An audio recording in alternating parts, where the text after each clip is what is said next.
Global South, Skilling for Opportunity and Social Mobility. And we have a very exciting panel for you. My name is Abhineet. I'm Vice President with Access Partnership. And our panel includes, obviously, I'll start from there, Nana, who is the CEO of AVPN. She obviously has done a lot of work since 2013, has mobilized financial, human, and intellectual capital to drive equitable development outcomes and inclusive growth across Asia. To her next, we have Anjali, who is Anjali is a senior associate with the India and Emerging Asia program as CSIS, with expertise in technology-enabled development and inclusive growth. To her next, I have Chenny. Chenny Yoon is Public Affairs Lead for Government Affairs and Public Policy at Google Asia Pacific, based in Singapore. And she spearheads strategic engagement with policymakers and public sector stakeholders. And finally, we have Angelica. Angelica Salvi del Perro is a senior advisor to the OECD's Director for Employment, Labor, and Social Affairs, where she leads the work on the ethics of AI adoption in the workplace and the OECD project on AI in work, innovation, productivity, and skills, which is really a mouthful, a lot of work. So as you can see, we have a very interesting panel for you today. Now, we all talk about AI adoption. You would have heard panels since morning talking about AI adoption. The key question is, there's been a lot of focus on AI adoption. Most of you use AI in some way or form. However, what research shows, what studies show, there are two important aspects. One, the gap between global north and global south in terms of AI adoption is massive. At least 2x more in global north as compared to AI adoption in global north is 2 times larger than AI adoption in global south. Number two, AI skilling programs has actually been a wave behind for AI adoption. So there's a lot of AI adoption happening, but most of the companies we talk to, most of the companies you will see in research, actually talk about the fact that they can't find the right talent. They don't have the right people right now who understand AI from a lot of aspects, right? It's not about just engineering, but the ethics, the implementation, the literacy aspect of it, which is what we'll talk about today, looking at this. On top of it, obviously, AI has the propensity to exacerbate the inequalities, whether it's gender inequalities, whether it's in digital divide, so on and so forth, if not implemented and adopted in the right way. A lot of research we have done, for example, we see female employees are using or are talking about AI as a generational opportunity to uplift themselves in their careers and break the glass ceiling. We see that across a lot of different markets, right? However, are there the right opportunities? Do we have the scaling opportunities for them to do that? So that's, again, another area we'll talk about today. India obviously has a lot of policy leadership. That's why we have the Impact Summit here. The India AI Mission launched in 2024, the Shram Shakti Niti 2025, obviously on the labor side, which not only looks at it from a micro enterprise level skilling, but also from a macro labor market dynamic as well, which is another thing. The fact that if you don't know what the challenges or where the gaps are, if it's not measured, you actually don't know what to solve for.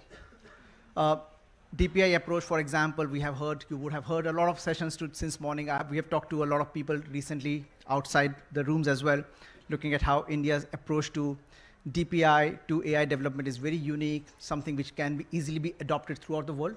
But that also comes with the fact that how do we ensure that the other countries are able to uplift their skilling and initiatives as well. And the Viksit India 2047, which is obviously the big macro mission we all have here in this room. To do that, I wanted to introduce this AI for All Workforce Scaling Policy Toolkit. And you can use the QR code, download the thing, have a read. But essentially what it does is to guide the design and development of AI skilling initiatives for broad-based participation. When you look at it, it's something which is very, very common sense. You identify the needs, the skills needed for AI, easier said than done. We don't even know which skills are required because we don't know which task is AI coming from. So there's a lot of analysis and stuff which is required there. Talk about, once you know what to measure or what skills are you talking about, where the gaps are. Again, very easy said and done, but nobody responds to survey anymore.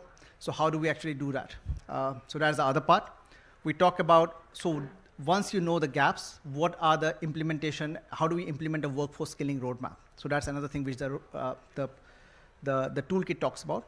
And finally, how do you monitor and evaluate progress? So it becomes a very iterative process. I leave that at the back end, so anybody wants to download the QR code, happy to do that.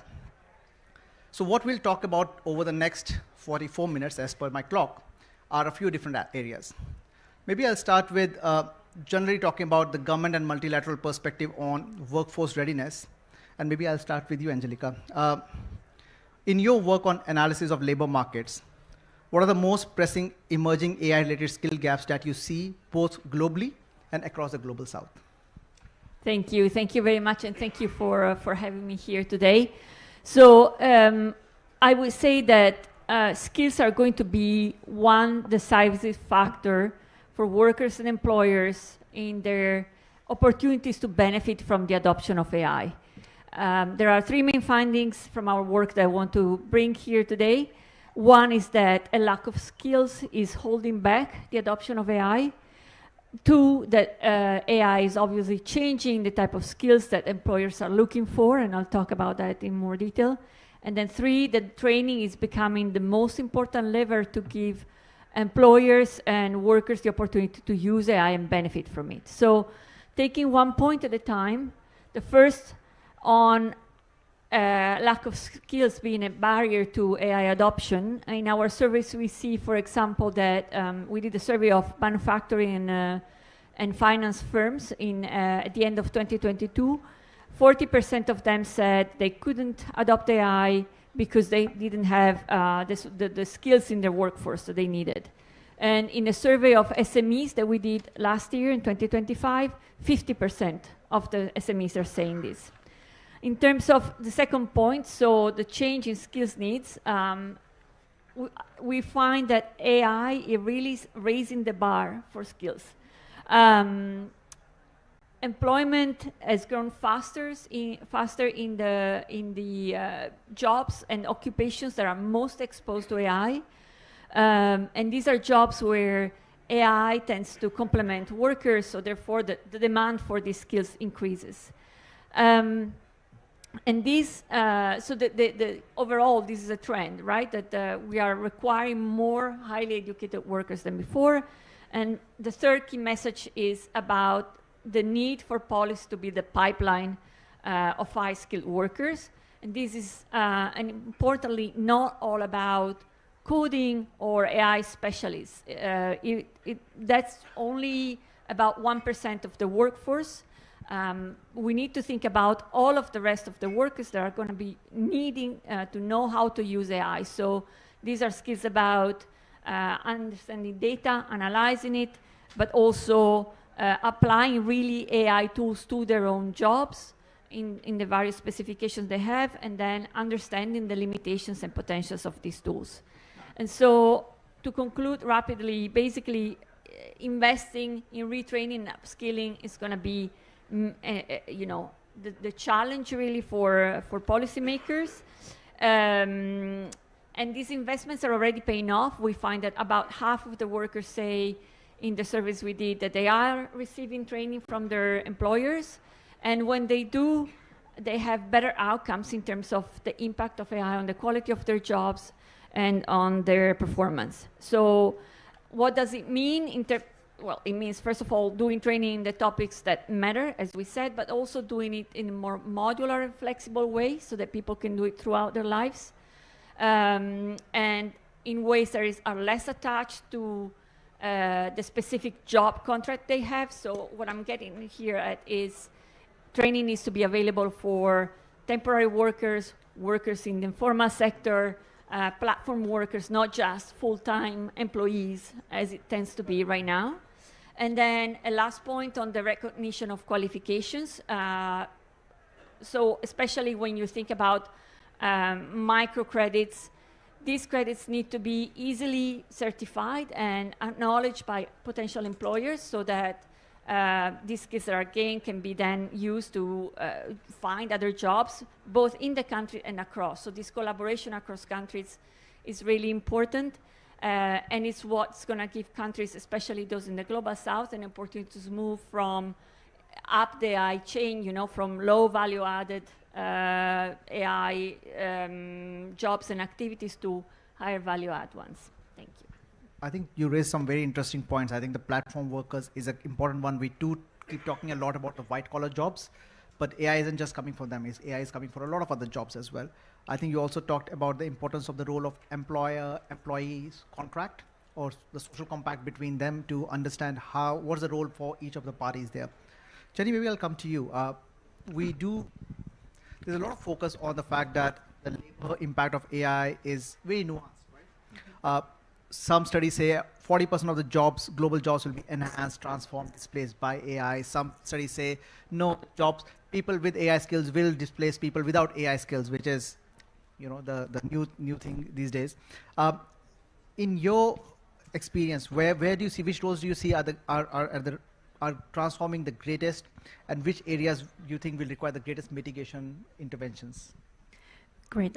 Thank you, Abini. So I take that as a sort of the future work framework. Very nice to meet you, everyone. My name is Jenny. Before I give my official answer, I'm going off script. I have one comment, one question. My first comment is that I purposefully dress green. It's always a delight to come back to Delhi. And then I thought that I needed to add orange. So green and orange. Love coming back to Delhi.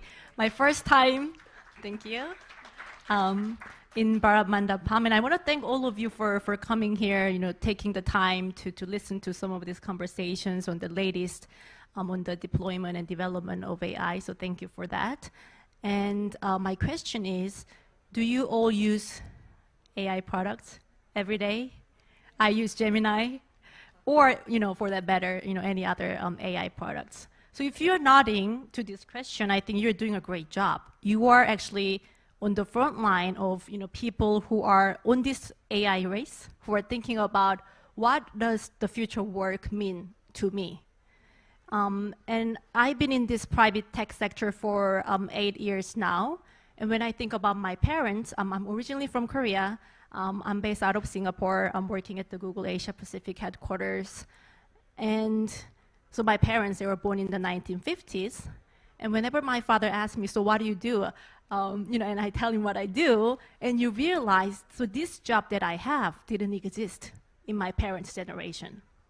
And when I think about my own children, 20 years down the road, they probably have something that I may not be able to imagine today. So that is where we are at this critical trajectory of AI and for all, and the positive impact as this summit is looking to address. And Abhinay, to your question, I think at the end of the day, there's what we call this quote-unquote human in the loop. So even if you're using AI chatbot, if you want to augment your skills, and etc., there's always this human element, right? You need to have the critical thinking skills. You need to have creativity. You have to have that human touch at the end of the day. You are not just taking whatever output that you're getting out of Gemini verbatim, right? You have to think about what does that mean for us or mean for my employer. So that is very critical. And I think the only thing that is constant is the change that we have. If we had this summit, say, a year ago, probably the conversation was slightly different. And then from here now, when I think about February 2027, I cannot even imagine where we will be at, say, a year from now. And to the point, Abhinay, I think, the future of work, how we are upskilling our, the future generation, or even including, current generation. I think, just look at this room. We have, representative from, the international organization, from the private sector, from think tank, from the philanthropic sector. I think making the bridge, amongst the sectors, talking to the government, showing up with the government stakeholders, putting our heads together to think about, yes, how do we then upskill, as Angelica pointed out, some rural population, ASHA workers, in India, for example, how we make sure that, as the India government has so rightly pointed out, this benefits all of us, right? This isn't just a conversation for, global north, global south. So that's why we're here. So I'll add my first answer. Welcome to India, Jenny. This is my first time in Bharat Mandapam as well, and I also dressed up in white just for the colors. Anjali, moving on to you.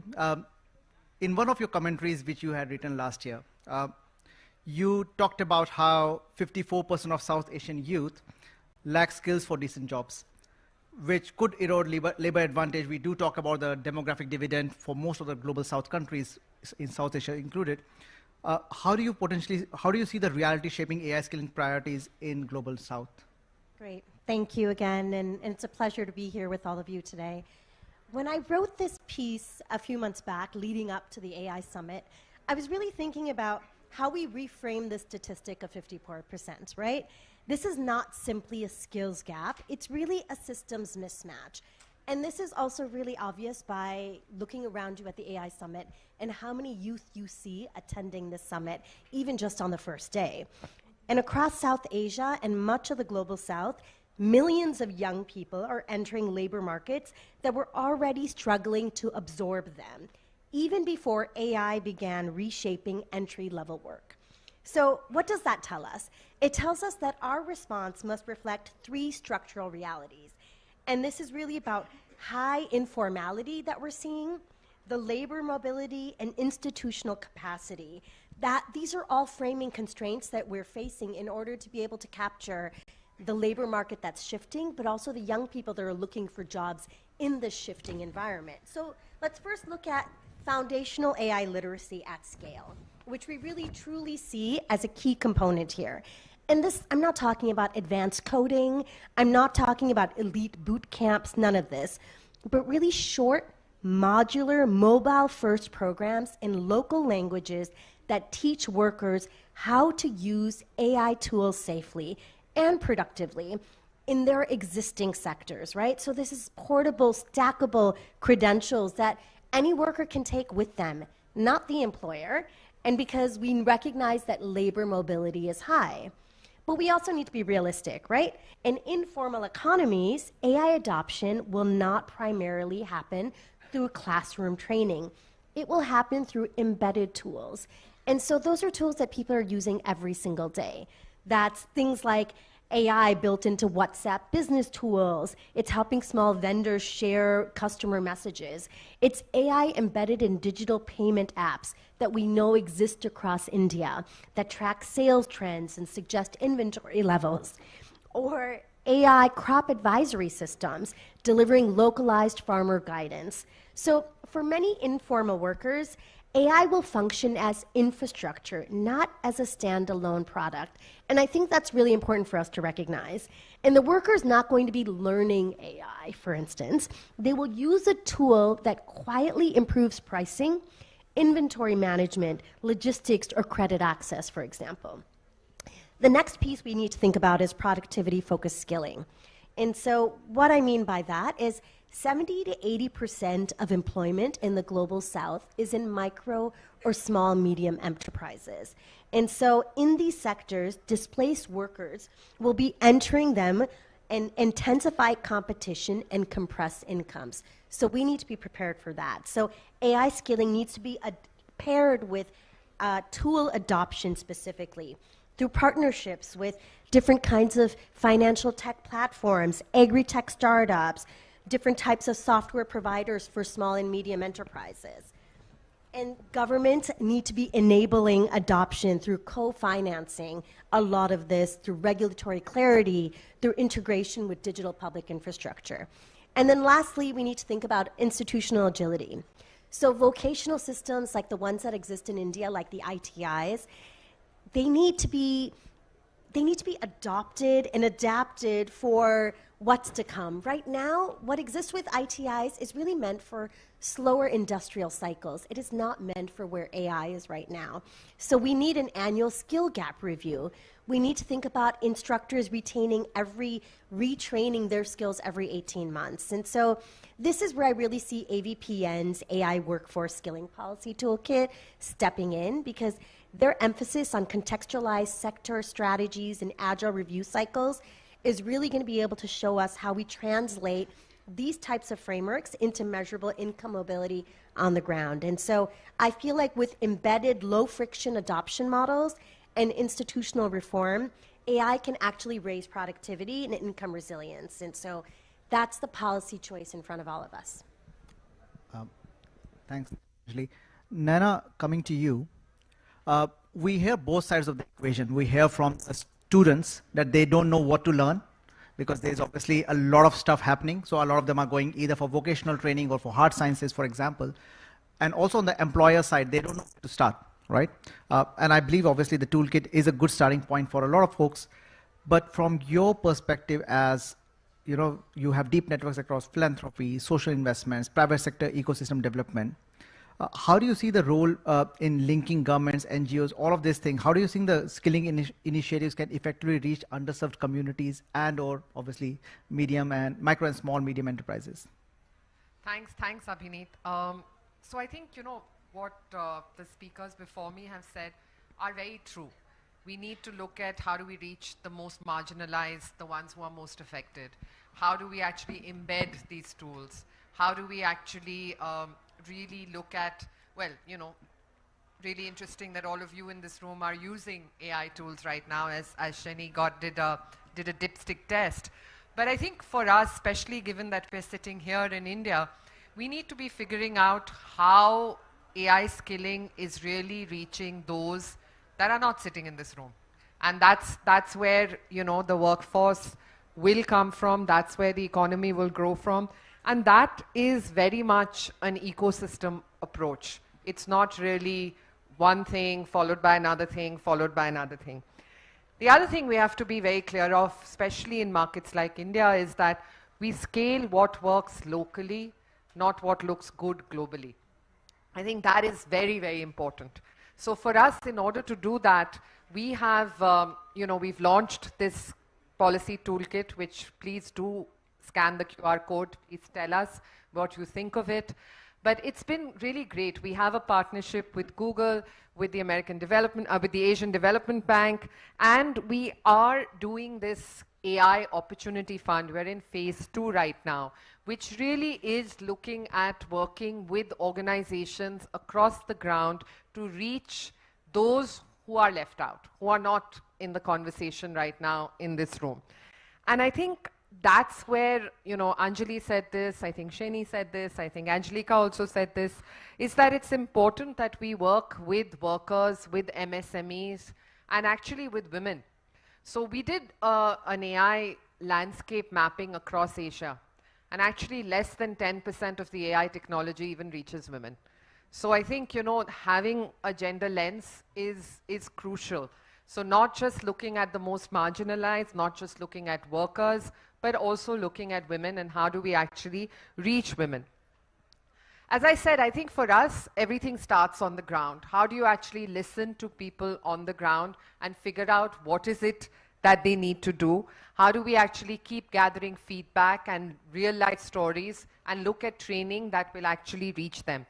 So one example I have through our AI Opportunity Fund is actually working with one of our local training providers, People's Action for Development, or PAD, who went straight to the rural villages and actually delivered fully offline face-to-face training. So we're talking about AI skilling, but we delivered this training completely offline, which is actually very important when you think about it, when you want to remove access barriers and you want to build confidence in communities who are starting out with very low digital literacy.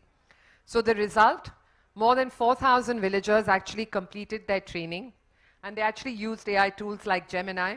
So they're now able to do voice-based inquiry with local language to get practical information on farming, on weather, on government schemes, health, and everyday problem solving. So that's a local solution that works. That's how you actually really get AI to work for people, to get AI to actually, AI tools, as you said, Anjali, to get them embedded in local communities. And I think it's important that we also look at working with policymakers. I think, Angelica, you referred to that, and especially in countries like India. So I think for us at AVPN, it's looking at an entire ecosystem approach. Yeah. I think great point, Nara. I think you touched the point about gender, that we need to have gender, minority. I think all of that has to be inbuilt in the design process. A lot of our research, typically, which we have done, says that women are less likely to use chatbots as compared to men. They obviously are a lot less represented in STEM-related education as well. However, in countries where there's a massive disparity between male and female employment, we see women much more likely or much more keener to use or learn about AI scaling. Countries like India, Saudi Arabia, for example, Japan, Korea, for example, we see there's a lot more interest to learn about AI. So I think that has to be built into the design stage as well. Maybe on the same point, I'll come to you, maybe Angelica. How do you see for let's say if we have to build on that, how important are non-traditional pathways? I think you talked about micro-credentials, for example, in bringing more women into the AI-enabled roles. Yeah. Well, so I think that in terms of training and lifelong learning, women are not less likely to participate in these programs than men. The differences are in the topics. So again, going back to the importance of making this training not about becoming an AI specialist, if that's not exactly what we want to get out, but how to use these tools in your own job so that they're useful. And you know, in that sense, we have a lot of access because women do participate in training. We just need to make it not sound as if we're trying to make coders out of them, if that's not what we want, right? And then also in the workplace, because what we see from our evidence is that, well, there's an issue there that's sort of structural, meaning that women are in jobs that are less likely to be highly exposed to AI. So they have less need and opportunity to use AI tools. But as these generative tools become more embedded, as we were saying, that will not be even an issue. So it's just a matter of, you know, making it a day-to-day thing. Anjali, I'll come to you. I think we did talk about MSMEs as well. The skills needed for larger companies are more tailored towards software development. We were talking about this outside as well, engineering skills. Whereas for a lot of smaller companies, they are looking more towards application-based skills. A one-size-fit-all doesn't necessarily work. So how would skilling initiative approach these differences?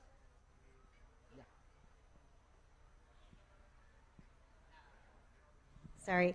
I want to just address, you know, whether it be MSMEs or women in these spaces, as we think about how to be able to reach them, I want to just focus on intentional design. What does that look like, right? How do you reach people where they are right now? So we can talk about embedding AI into structures and infrastructure that they use, but also we need to figure out where the people are that we're missing, right? And Nana raised this. It's not all of you in the room because we're not missing you and you're going to figure out how to get there. You figured out how to get into the AI Summit and use a QR code, right? But how do we think about where these people are and especially where women are as they grow in force in MSMEs? And these are 4 places where I think that we could use institutional design. And that's 1, delivering the tools through self-help groups and cooperatives. We see this is an age-old program that continues to work. We find women and micro and small enterprises focusing and working through these cooperatives and self-help groups from the most local village level to the districts, and they're effective, they're community driven, and they've got a localized context in addressing problems and solutions, right? Second is using the voice interface rather than text-heavy apps. That is the best way to be able to remove these barriers. We know that using local languages and using technology with voice-based, which is so accessible right now, seems to be effective. So why not have more tools in this medium? Third, track gender disaggregated income changes. That is going to tell you the shifts that are happening across these sectors. And it's going to tell you across micro and small medium enterprises what's functioning and what's not. Where should AI tools be inserted? Where is there a need and what is actually not progressing? You can be able to see that through labor data, which we're going to talk through more later. Within a year, you can address where the income changes are happening and how AIs help that productivity. And then lastly, align the AI tool access with microfinance networks. These are not old school ideas. Microfinance networks are still alive and kicking, and women are driving these changes, and micro and small medium enterprises rely on them still, and they're effective. So how do we think about this intentional design so that we don't let the AI widen the gap even further? Great points, Anjali. Chenny, I'll come to you now. From a private sector perspective, what are the top 2-3 emerging AI capabilities and workforce shifts that you are seeing globally? And how can cross-sector partnerships effectively accelerate AI adoption and economic opportunities in the global south? Thank you.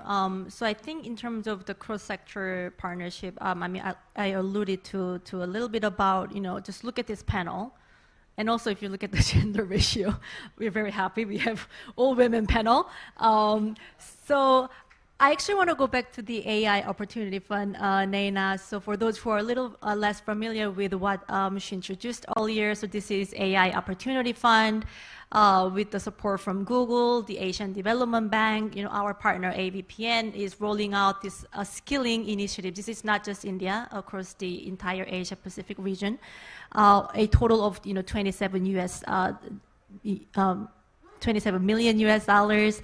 And I'm very happy to share that just India only, we are now looking at 174,000 beneficiary. So meaning this is reaching, yes, the rural communities, relatively sort of less familiar with the latest, AI adoption. So we are very proud of that. And one thing also, Abhinit, I forgot to answer your question earlier about this fear that people have that, oh, wow, AI will replace my job. And I do get this question probably everywhere I go across the region. But oftentimes I say, AI will not replace your job, but probably somebody who knows how to use AI might.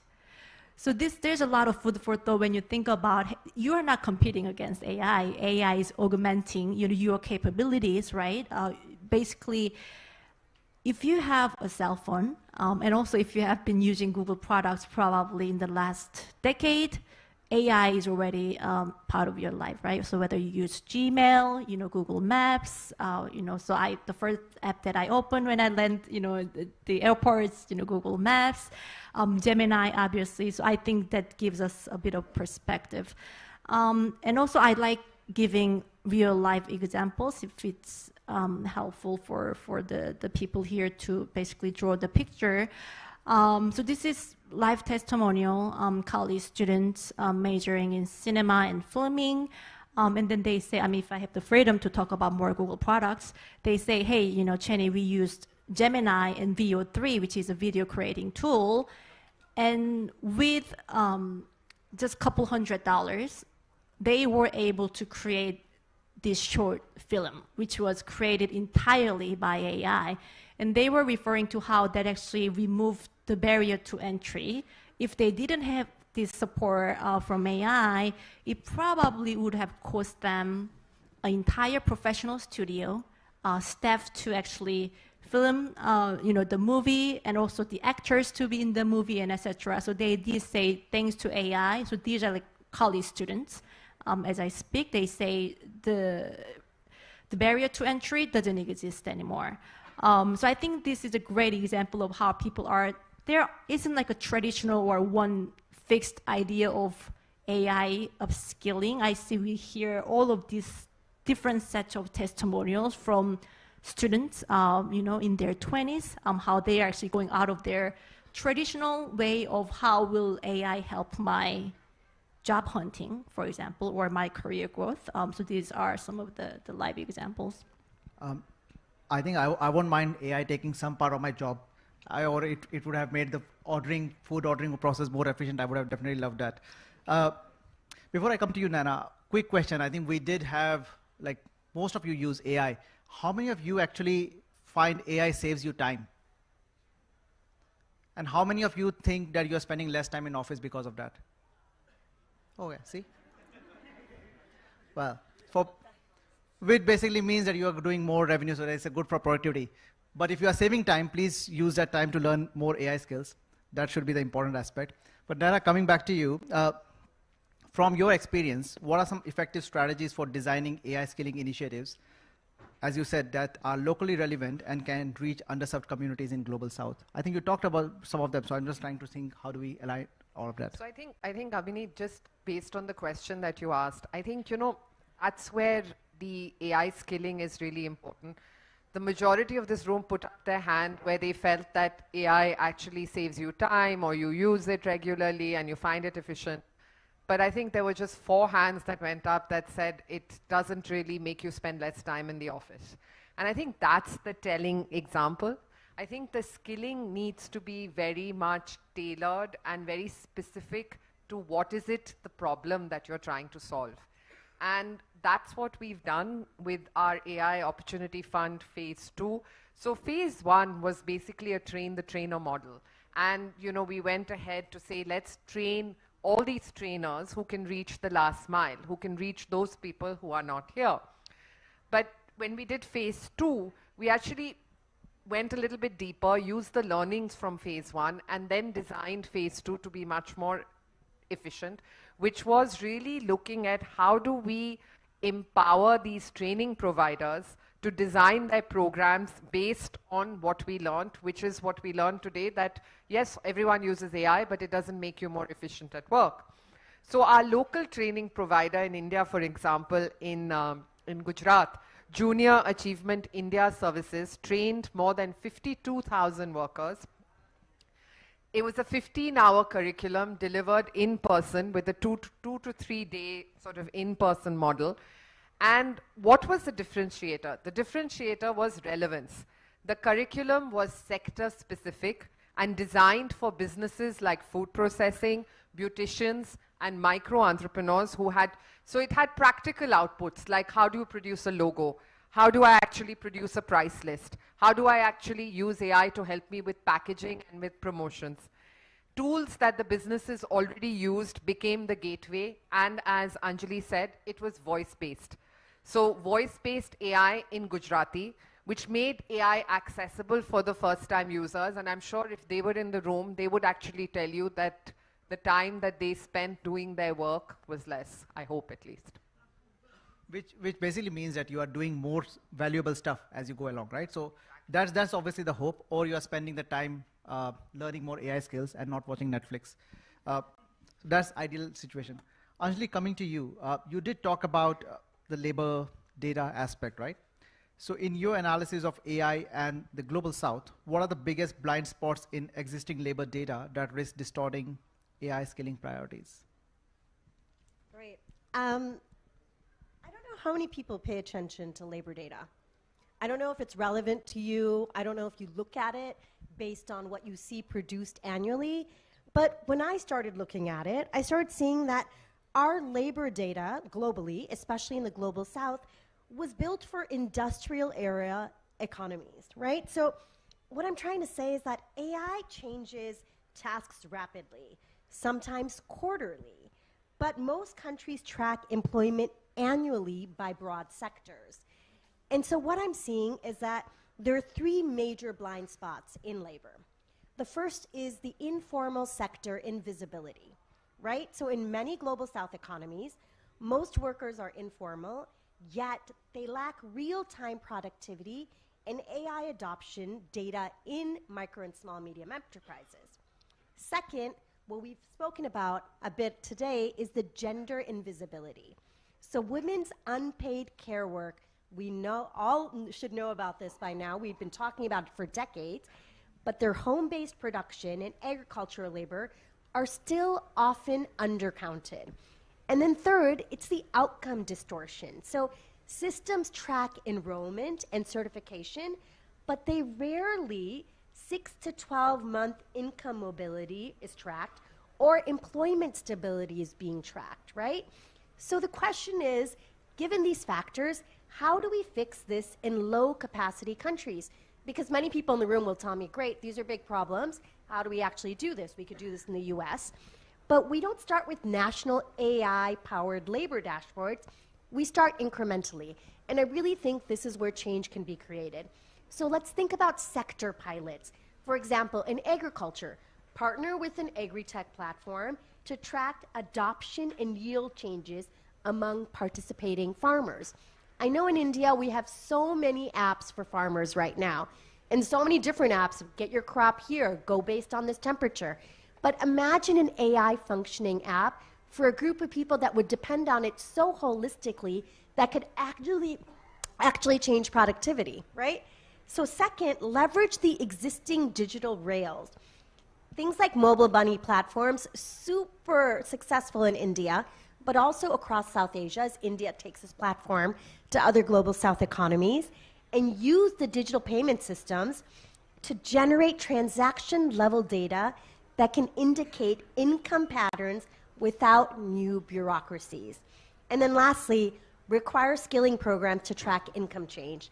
And that's really, looking at follow-ups at 6 and 12 months, which can provide better insight than enrollment statistics alone. And then structure annual industry consultations, right? So my idea that I'm trying to say is start small, use existing platforms, track income outcomes, and institutionalize one review cycle per year. And then with that, what you'll get is data systems will mature, policies going to assume imperfect information and design for adaptability.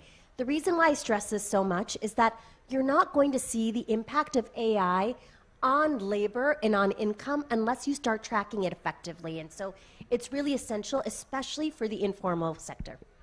And I think that's a point you also raised out earlier, Angelica. I think these are all valid points. I'm just wondering from a traditional labor market information, obviously they're not useful enough. We just came up with a report last month at Davos, which talked about that how our labor systems are not useful in the age of AI, and how AI can also augment how do we track labor data. So from your perspective, what do you think are the minimum data and indicators that governments in Global South should prioritize to steer AI scaling policy responsibly? So we do a lot of work on labor market information systems, not just producing statistics on the labor market, but helping countries set up systems to track the evolution of the labor market. One of the key findings that we have is that mixing quantitative and qualitative data really helps use the data for policy making, because it's true we don't have a lot of data, the data that we have is not perfect, but it's even worse that the data that we do have is not really used fully to inform policy making. There are delays, it's all ex post, it doesn't help fixing things that are coming up. So this mix of quantitative and qualitative really helps. Quantitative will help measure emerging needs, and qualitative instead helps have a 360 understanding of the challenges, really more granular feeling of what the issues are, and promote collaboration with across stakeholders, so policymakers, employers, trade unions, and training providers. Many countries are moving towards using online job vacancies to understand how the labor markets are evolving. And this data is granular, it's timely. Actually, like by using AI itself, you should be analyzing that. But just because of what I just said, it's also data that is expensive, both in terms of the amount of financing, the money that you need to get it and process it, and the human skills, the human capital that you need to process it. On top of that, for countries with large informal markets, they're not very representative of the situation of their labor market. So they need to be complemented, especially in Global South, by qualitative data, and it's already quite a lot of activities that's happening in this sense. No, I think those are fair points. In fact, one of our recommendations in that paper was also talking about how we could use twins or labor data twins to sort of actively, regularly manage how the actual labor market is changing. So that's obviously something AI can augment labor data collection as well. Chenny, coming to you, and don't worry, I won't talk about labor data to you, but how do you suggest that we assess and measure the long-term societal and economic impact of AI adoption in Global South? And what do you think what type of actionable recommendation can industry offer governments? Yeah, thank you. I see we have 5 minutes and we have to go to the other panelists. Just very quick. So 3 aspects from Google to think about sort of global talent mobility and how we think about measuring the success. You talk about monitoring and evaluation. But I think number 1 is probably standardizing digital credentials. So we have what we call from Google side, Google Career Certificate. I don't know if you have any graduates of Google Career Certificate in this room. We have across the globe 1 million certificates issued. So you get trained with the Google team, and then you get their certificate. And for example, in India, it is integrated into the Skill India Digital Hub. So I think that's a great way to encourage people to basically, this is the latest technology that you can leverage. for your career.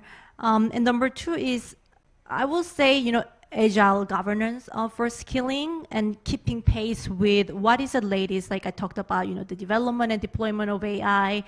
And I cannot think of better example than this week, what's happening in Delhi. The world is watching what's happening out of India this week. So this is a very exciting moment. I think that's a great example.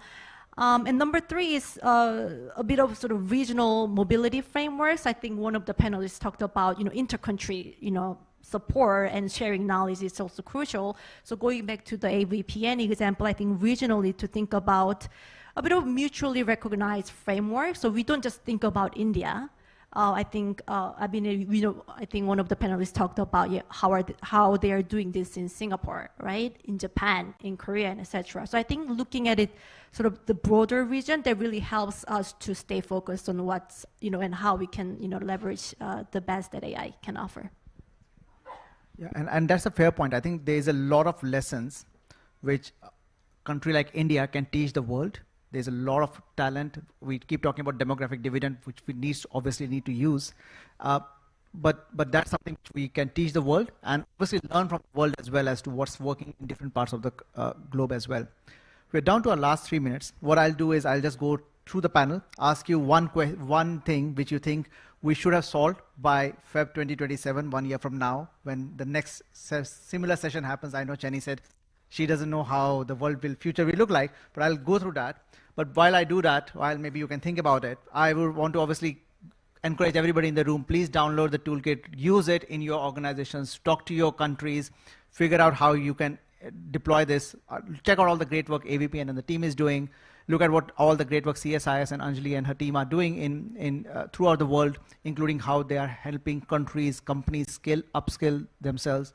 Look at all the work which Jenny talked about, Google certificates, for example, how all the great aspects of skilling initiatives Google is supporting throughout, not only for individuals, but also for enterprises.